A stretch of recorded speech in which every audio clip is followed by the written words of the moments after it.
Bonjour et merci de votre invitation. Je vais donc parler des relations entre les prairies permanentes et le paysage. Et quand on parle de paysage, on s'intéresse à la fois à l'histoire et à la géographie. Et donc, je voudrais vous présenter cette photo. Et c'est une prime d'honneur. Les primes d'honneur, c'était des prix qui étaient donnés sous Napoléon III aux meilleurs agriculteurs dans chaque département. Et donc, à travers ces prix, c'était les modèles agricoles que l'on préconisait pour l'époque. Vous voyez donc la qualité du dessin qui est là, avec à la fois les zones de culture, d'élevage, les prés-vergers, les forêts, etc. Et lorsqu'il y avait pour les premiers prix une description très précise des exploitations agricoles, et en même temps, il y avait des dessins. Et là, j'ai pris ce dessin parce qu'il représente un pré-verger, c'est dans le Morbihan, et on voit donc que cette forme d'agriculture était une nouveauté pour l'époque, était très intéressante, puisque, vous le savez, il y a à la fois de l'herbe qui permet d'avoir du lait, le lait fait du fromage, et puis le bois fait des fruits avec lesquels que l'on mange ou qu'on fait de l'agneau, et on a en plus le bois pour se chauffer. Donc il y a une productivité très importante de ces prés-vergers. Ces prés-vergers, là, c'est une photo prise, enfin une peinture prise à la même époque, une peinture de Pissarro en 1871, 2 ans après, et qui est impressionné par la qualité des paysages réalisés par ces agriculteurs, on pourrait dire les agriculteurs modernes, qui étaient dans la suite de ce qui a été promu au moment de la Révolution française, de donner la terre aux paysans, d'aller dans le sens d'une polyculture élevage et de faire un lien entre le beau et le bon. C'était ces slogans qui étaient dans tous les textes agronomiques de l'époque. Alors, comment ont-ils fait, ces agriculteurs, pour créer des paysages qui ont impressionné les artistes au point qu'ils les représentent sur leur toile? Là, bon, il se trouve que j'ai travaillé dans le Haut-Jura quand j'ai commencé à bosser, et cette combe, enfin ce village, en fait c'est un village dispersé, c'est Bellecombe, qui est dans la plus haute commune du Haut-Jura. Et vous voyez qu'on n'a pas attendu qu'un peintre ou un paysagiste vienne dire que c'était beau. Les paysans eux-mêmes l'ont inscrit dans le nom de leur commune, qu'ils ont appelé Bellecombe. C'est-à-dire que les agriculteurs avaient une fierté de montrer la qualité du travail qu'ils avaient mis en œuvre pour faire que des montagnes avec un climat très difficile, eh bien, arrivaient à les rendre productives et aimables en termes de qualité paysagère. Pour aller plus loin, si vous allez en Suisse, dans la vallée de Gruyère, eh bien là-bas, on parle, c'est la vallée des peintres paysans. Les paysans représentent des fresques au-dessus de la. J'essaie de vous montrer ça. Voilà, au-dessus de la porte de leur ferme, ici, ils représentent une fresque, un motif agricole dont ils sont particulièrement fiers. Et là, bon, dans cette poya, ça s'appelle une poya, eh bien, c'est la montée aux alpages. Donc, pour expliquer que la, la culture agricole avait en même temps une culture paysagiste. Comment faisaient les agriculteurs à l'époque? Qu'est-ce qu'ils utilisaient pour fabriquer leurs paysages? Eh bien, ils utilisaient ce qu'ils avaient sous les pieds, c'est-à-dire du sol, sur lesquels, selon le type de sol, ils allaient mettre de l'herbe pour faire des prairies ou des cultures. Ils utilisaient l'arbre champêtre. On a des chapitres entiers dans les bouquins d'agronomie de l'époque sur les arbres, les différentes formes, les haies, les arbres d'alignement, etc., les prés-vergers, les prés-bois. L'eau qu'il fallait canaliser pour l'utiliser au mieux en fonction du climat, la pierre qu'il fallait sortir du sol pour laisser les cultures pousser, et puis les animaux qu'on a sélectionnés en fonction des spécificités de chaque territoire. Et c'est ainsi que sont été créés, sur ces principes, sur ces modèles, la diversité paysagiste dont nous sommes les héritiers jusqu'à présent. Alors, bon, tout ça, vous voyez que ces composantes naturelles ont servi à mettre en œuvre ce type de paysage. Bon, on arrive au XXe, et puis là, il y a un petit changement, c'est que les ressources naturelles vont être remplacés progressivement par des ressources fossiles. Ça, c'est une affiche qu'on trouvait dans la Chambre d'agriculture il n'y a pas encore si longtemps. Et FINA, AgriFINA, explique son projet. Eh bien, c'est une nouvelle organisation européenne pour la production et la distribution des produits pour l'agriculture. Et donc, on va utiliser le pétrole pour les engrais, les produits phytosanitaires, les produits pétroliers, les produits d'entretien. Et puis, alors, est-ce qu'on ne parle plus tellement de paysage, évidemment, là-dedans, sauf que ça transcrit tout de même dans des prospectus, tels que la publicité de John Deere, là, à la fin du XXe, qui a été reprise en 2000 d'ailleurs. Ils y avaient rajouté juste une sorte de bande au fond avec des arbres pour verdir un peu leur politique. Mais enfin, voilà quel était le modèle de l'agriculture industrielle à la fin, enfin, dans la deuxième période du XXe siècle. Bon, bah évidemment, il y a une force. L'homme maîtrise la nature et ce type d'image a pu séduire un certain nombre d'agriculteurs, mais en même temps, il n'a pas séduit la société. Et ces images, elles reflètent bien tous les problèmes dont nous sommes aujourd'hui, bien finalement, les bénéficiaires. Plus de biodiversité en dehors de la culture qu'on a choisie, de la pollution de l'eau qu'on imagine, et puis le réchauffement climatique, puisque tout ça fonctionne avec le pétrole, qui est une cause essentielle dans le réchauffement climatique. Et donc ces modèles sont obligatoirement aujourd'hui remis en cause, modèle agricole, modèle paysager également. Parce qu'évidemment, dans ces paysages, prairies permanentes où elles sont, bon, on ne les voit plus. Alors, les premiers, il y a eu des chocs, et ça s'est transcrit par des grandes résolutions, à Rio, notamment en 92, où on a remplacé l'idée de protection de la nature dans des espaces précis avec des personnes qualifiées pour protéger ces petits espaces. Le développement durable, ça veut dire que la nature, l'environnement, concerne tous les espaces et concerne tous les habitants.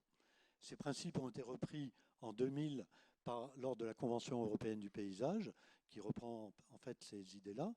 Et puis, plus récemment, avec l'arrivée du réchauffement climatique dans les médias, eh bien, l'ONU a défini les 17 objectifs de développement durable 2015, et puis 2015 également, c'est la conférence de Paris sur le climat.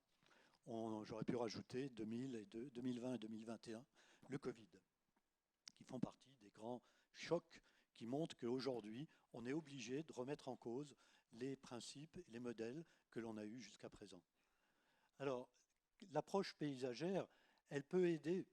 C'est un outil qui permet de renforcer la cohérence et la complémentarité entre un projet agroécologique classique, que vous étudiez en tant qu'agronome dans les écoles, etc., mais souvent pas avec une approche spatiale très élaborée. On peut aller plus loin en y intégrant une réflexion sur l'espace. Bon, on verra peut-être un ou deux exemples. En même temps, le paysage peut aider à développer un projet économique de l'exploitation et en même temps, ça contribue, les approches paysagères peuvent contribuer au projet de développement durable et harmonieux des territoires et donc apporter de nouveaux partenaires aux agriculteurs. Cet exemple, ça c'est une combe dans le Haut-Doubs, un dessin d'un paysage traditionnel de cette région. Eh bien, quand on regarde de façon approfondie le paysage tel qu'il est conçu par les agriculteurs avec les forestiers dans cette région, on comprend qu'il était assez équilibré, autonome. Chaque ferme que vous voyez, là, il y a 3 fermes, en voici une, avait accès à un prébois dans lequel elle envoyait ses troupeaux en été. Les combes étaient fauchées et apportaient le foin pour l'hiver, et puis les génisses, on les montait en haut. Au fur et à mesure, là où il y avait 3 fermes, eh bien, en gros, il n'en reste plus qu'une. Le bâtiment, qui était des bâtiments pour 20 vaches, elles sont maintenant c'est 60 vaches, et évidemment, ça casse l'équilibre qu'il y avait à l'époque. Le gros bâtiment donne accès au prébois qui est là. Les vaches peuvent y aller, mais elles sont 80 et non plus 20, et elles n'ont pas le temps, dans une journée, d'aller utiliser ces autres prébois qui sont là. Donc, rapidement, il manque du foin, il manque de l'herbe, et il faut donner du foin dès l'été aux animaux. Donc, du coup, il faut intensifier les combes et acheter de la farine dans le Bas-Jura pour l'hiver. Donc, un système qui était autonome, qui fonctionnait bien, qui apportait une qualité au produit qu'elle comptait là-haut, avec une très grande valeur gustative, eh bien, aujourd'hui est en train de devenir dépendant des engrais, des phytos, du pétrole, et on perd la qualité de ces fromages. Aujourd'hui, des réflexions existent avec le parc du Haut-Jura, là-bas, eh bien, de voir comment, excusez-moi, réutiliser les prébois avec un système de salle de traite portative qui permet de suivre les troupeaux, et les troupeaux peuvent continuer à utiliser tous ces espaces qui étaient utilisés et qui aujourd'hui sont une des marques paysagères du Haut-Jura qui est utilisée par le tourisme, le ski de fond, etc. Alors, un autre exemple, comment il est intéressant d'aller à plusieurs, retrouver contact directement avec les paysages, mais le concours de Prairies Fleuries, qui mélange des spécialistes de la biodiversité, des spécialistes agricoles de l'alimentation, des gens qui s'intéressent au miel et au paysage.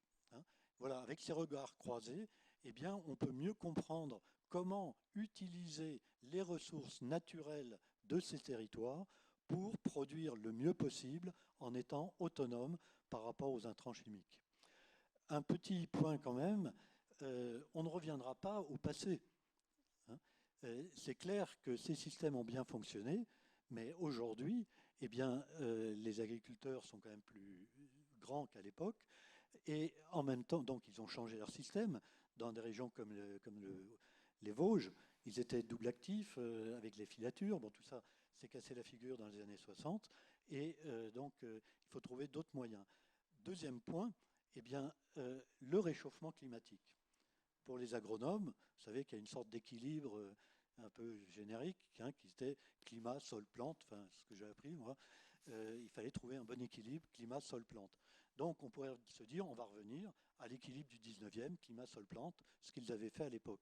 Le problème, c'est qu'on n'en est plus là. Le climat change. Et si le climat change, il faut qu'on imagine un nouvel équilibre qui va permettre à la relation climat-sol-plante de retrouver des équilibres. Le deuxième point sur la valorisation des produits, ça c'est un exemple que j'avais connu dans les années 2000, au moment de la vache folle. Bon, vous êtes beaucoup un peu jeunes, mais la vache folle avait fait quand même des sacrés dégâts et elle était liée à la farine animale qui était donnée aux animaux, notamment dans les zones en Bretagne, dans toutes ces régions-là. Il se trouve que dans les Pyrénées-Orientales, les agriculteurs, les éleveurs étaient en train de lancer une marque, la Rosée des Pyrénées, avec des veaux qui étaient nourris sous la mer jusqu'au printemps. Au printemps, ils les emmenaient dans les estives et ils les abattaient au début de l'automne, quand ils redescendaient. Et donc, avec la vache folle, ils ont craint évidemment d'avoir tout leur marché qui se casse la figure et leur projet qui tombe à l'eau. Alors, ils sont partis en disant il faut qu'on fasse la preuve que nos produits sont différents. Ils sont différents des vaches bretonnes de réforme qui constituent le gros quand même de la viande française. Et donc, c'est une sorte de viande à l'herbe, mais il faut qu'on l'écrive dans notre marque, la Rosée des Pyrénées, et qu'on le fasse connaître. Ils ont invité tous les bouchers de la région, que vous voyez en bas, pardon, excusez-moi, ils sont là, et à monter dans les estives et à aller voir tous les troupeaux qui sont là-haut. Ils faisaient une brochette et tout, et à partir de là, ces gens-là, les bouchers, étaient les meilleurs ambassadeurs pour les éleveurs. Et vous voyez sur la courbe de consommation qui est là-haut qu'en 95 et 96, il y a une forte demande de ces produits. C'était la première vache folle. Et la seconde, après 2000, clac, ça montait en flèche. Donc l'herbe est évidemment, a été utilisée parce qu'elle traduit dans le paysage, il y a une relation inconsciente que font les consommateurs entre la qualité du paysage et la qualité des produits. Sur cette question de la publicité, il faut être très vigilant, parce que à cette époque, la profession l'élevage avait essayé de miser là-dessus. Ils faisaient des affiches pour dire la vache française, c'est pas la vache anglaise, on n'est pas tellement, on utilise peu la farine animale, et ils représentaient des vaches dans les bocages du Massif central. Mais vous voyez que ce type de publicité qui est mensonger, puisque la grosse majorité de la viande est faite avec les vaches de réforme bretonnes qui sont nourries au maïs en silage. Donc la publicité, elle doit être juste. Hein. Et là, ils ont bien marché, ils ont fait un truc correct, ça marche. Le troisième point, hein, au-delà de la qualité du produit, eh bien, les paysages d'herbage peuvent être utilisés, notamment dans des régions comme les Vosges, pour les politiques, comme étant un outil au service des politiques qui sont menées par les collectivités de réouverture des paysages. C'est clair que les vallées vosgiennes ont été complètement enraisinées dans les années 60, puisque les agriculteurs ne pouvaient pas trop se mécaniser, utiliser le pétrole, et les femmes souvent travaillaient dans les usines, et les hommes aussi, où ils étaient pouvets de bûcherons, et donc les usines ont fermé, toutes les filatures, etc., et le travail du bois s'est mécanisé, et donc les hommes ont perdu leur boulot également. Donc ils ont planté des épicéas qu'on trouvait partout, qui ont enfermé les vallées, et du coup, eh bien, on se retrouvait, là c'est la vallée de la Plaine, où il y a eu le premier plan de paysage, hein, dans 90, eh bien, la route qui longe la vallée était là, vous la voyez. Voilà, c'était une route entourée de deux côtés d'épicéas. On ne savait pas qu'on était dans les Vosges, pas de massif, rien d'autre. Et le projet qui a été élaboré, c'était le mot d'ordre, redonner de la lumière aux vallées, à la vallée. Et donc, chaque acteur devait aller dans ce sens-là. Ici, il y a le barrage de Pierre-Percé. Ils voulaient tout boiser, on leur a dit, mais non, laissez ouvert les entrées de village. Et puis là, vous voyez une grande clairière d'une dizaine d'hectares qui longe la route. Mais par contre, quand on est là, hein, on ne la voit pas. Parce que, eh bien, il y avait une parcelle étroite, mais plantée d'épicéas. Donc là, l'agriculteur a été soutenu par la collectivité pour acheter les parcelles, couper les arbres. Il a eu une sorte une subvention aide à la perte d'avenir. Il a pu faire le boulot. Pour lui, ça a été rentable. Et en même temps, comme il faisait du cheval et de l'accueil également, ça a été très intéressant parce que le long de la route, eh bien, voilà ce que l'on voit aujourd'hui. Et il apporte 10 hectares de lumière à la vallée. Donc c'est un contributeur à la politique paysagère mise en place par la vallée. Voilà le résultat. Bon, bah évidemment, c'est très intéressant et on voit que si on n'y avait que des épicéas à la place, ça n'aurait pas du tout le même cachet et toutes les politiques d'accueil menées par les collectivités sont redevables finalement à cet agriculteur. Alors, excusez-moi, donc ces contributions paysagères, mais également environnementales, ça va être détaillé, je pense, dans d'autres interventions, comment ces paysages contribuent également à la trame verte et bleue et au puits de carbone, parce que les prairies permanentes, évidemment, consomment le carbone. Avant-dernière photo, ça, je crois qu'il y a quelques personnes qui connaissent, dans la vallée de la Bruche, c'est le col de la Péreux. Il se trouve qu'il y a eu un programme dans les années 2010 mené par les agriculteurs et la collectivité ils ont fait 3 réunions successives pendant le printemps pour aller voir les prairies permanentes de la région. Ils ont invité les nouveaux élus, il y a eu des élections il n'y a pas peu de temps avant, qui ne connaissaient pas trop ce problème, qui avait été engagé précédemment, et puis les associations. Donc ils allaient regarder, comme un peu dans les concours Prairies Fleuries, tous ensemble, les prairies. Et ça s'est terminé le dernier jour au col de la Péreux, sous cet arbre, où ils ont défini le programme à venir. Et là, ce qui est intéressant, c'est que les agriculteurs ont défini leur propre programme, comment mettre en œuvre, revaloriser les prairies permanentes dans leur système d'exploitation, comment travailler avec, à quel moment y aller, etc. Et les élus, on leur a demandé de faire attention, c'est-à-dire que la qualité des paysages qu'ils avaient vus pendant ces 3 journées, eh bien, leur faire comprendre que cette qualité venait de ce nouveau rapport entre prairies et forêts et qu'il fallait protéger ces prairies permanentes. Parce que, évidemment, comme le travail s'était fait de façon assez intéressante, il y avait pas mal de citadins qui pouvaient venir de Strasbourg, qui commençaient à acheter des maisons et qui voulaient en construire, et évidemment, où? Ben, à l'endroit où c'était ouvert, et donc sur les prairies. Et donc, il a fallu que dans le cadre de leur PLU, quand ils avaient des PLU, des plans locaux d'urbanisme, eh bien, on aille dans le sens de protéger les prairies permanentes contre l'urbanisation. Voilà. Et ce point, dernier point, toujours dans la vallée de la Bruche, hein, c'est un modèle pour moi. Et eh bien, pour arriver à ça, il faut montrer le travail qui a été fait.